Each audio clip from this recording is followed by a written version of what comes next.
할렐루야. 고린도전서 하이라이트 묵상을 찾아주신 모든 분들 진심으로 환영하고 축복합니다. 오늘은 고린도전서 15장 이제 새로운 주제를 시작하죠. 바로 부활입니다. 우리가 흔히 부활장으로 잘 알고 있는 바울이 정말 치밀하고도 또 치열하게 또 길게 부활에 대해서 논증하고 있는 그런 장이죠. 잠시 이 고린도전서의 이 전체적인 구조를 다시 한번 상기시켜 보면요, 바울은 맨 처음에 이 1장과 2장에서 무엇을 특히나 강조했죠? 여러분 기억나십니까? 그렇죠. 바로 예수 그리스도의 십자가. 멸망하는 자들에게는 미련한 것이나 구원을 받는 우리에게는 하나님의 능력이라 믿으십니까? 이 십자가 복음이 부재할 때 교회 내에서 수많은 문제들이 반드시 생겨난다. 바울은 그렇게 이 고린도전서의 문을 열었다는 거예요. 자, 그렇다면 이제 15장은 뭡니까? 이제 이 고린도전서의 문을 닫을 시점에 왔죠. 이 긴 편지를 마무리하면서 바울은 아니나 다를까 복음의 또 다른 핵심 요소, 바로 이 부활로 이 마무리를 향해서 달려간다는 거예요. 십자가로 문을 열고 복음으로 부활로 문을 닫죠. 십자가로 문을 열고 부활로 문을 닫는, 참 여러분 바울스럽지 않습니까? 내용이 복음적일 뿐 아니라 이 구조 자체가 굉장히 복음적이죠. 그래서 바울은 이 부활 이야기를 이제 본격적으로 하기에 앞서서 뭡니까? 내가 지금부터 너희에게 말하려고 하는 것은 다름 아닌 복음이다. 이 복음.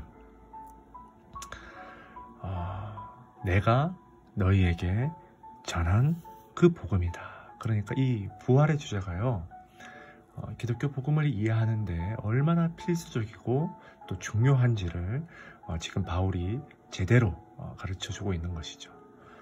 이 복음은요, 바울이 절대로 만들어낸 것이 아닙니다. 바울 자신도 받은 것이다. 내가 받은 것을 전하였다. 그렇게 얘기한다는 거예요. 내가 받은 것을 너희에게 전한 이 복음, 이것을 굳게 지키고 헛되이 믿지 않을 때 구원을 받으리라. 자, 그래서요, 이 15장 이 3절부터 이 8절까지, 3절부터 8절까지는요, 여러분 신학적으로, 아니 기독교 교리의 전체적인 구조에서 가장 핵심에 해당하는 가장 초기적인 그런 교리의 형태다. 그렇게 이해하시면 되겠습니다.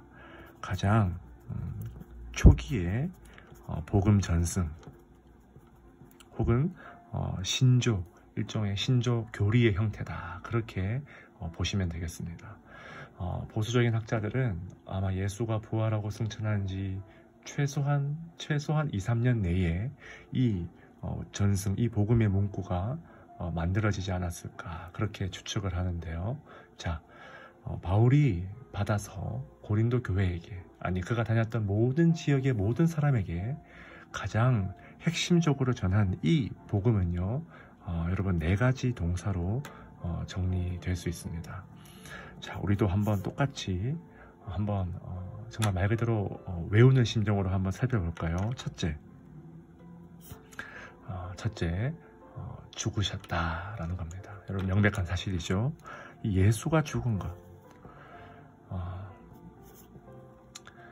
이 예수가 죽은 것은요, 우리가 부정할 수 없는 명백한 역사적인 사실입니다.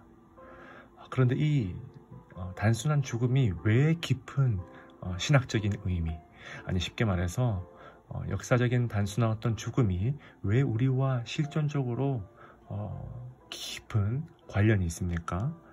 우리 죄를 위하여 죽으셨다.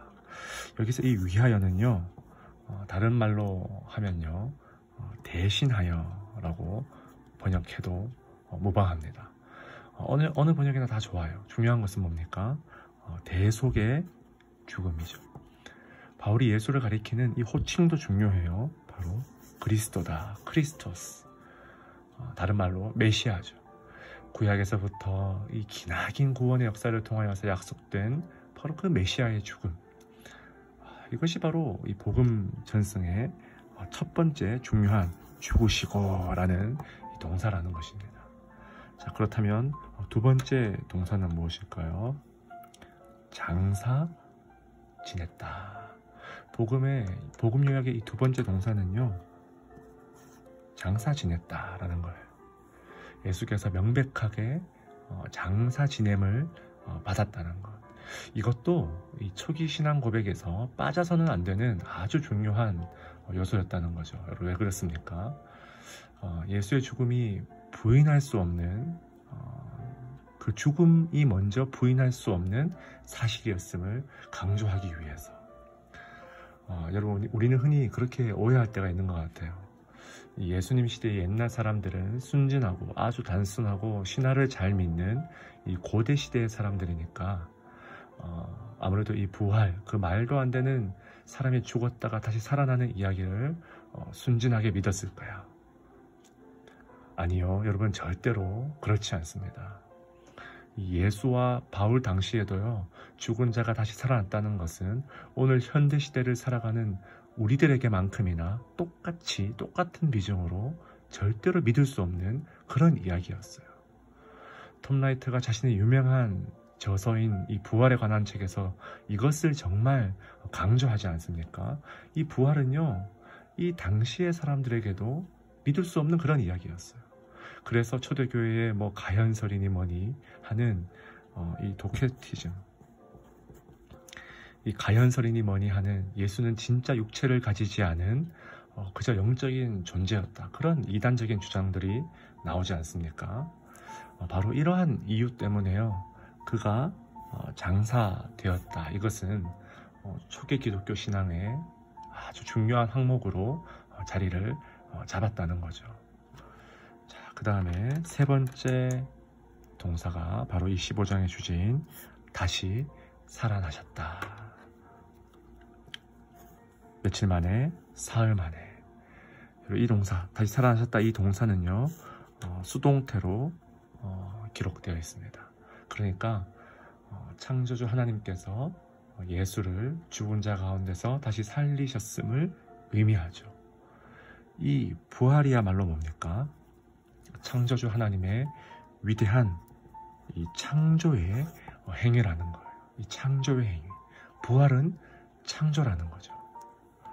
자, 그리고 마지막 네 번째, 이제 부활하신 예수님께서 이제 보이시죠.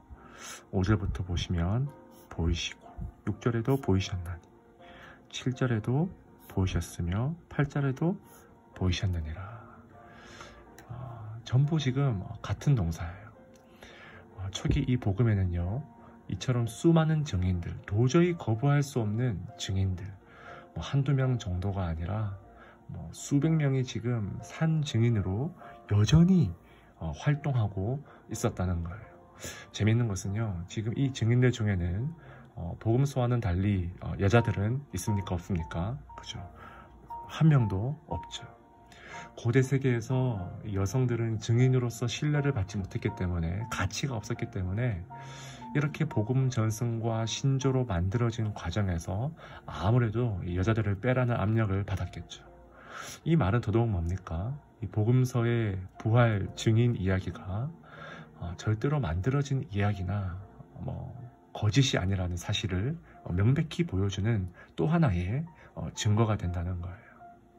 자, 이렇게 네 가지 동사, 죽으시고, 장사 지내시고, 다시 살아나시고, 보이셨다.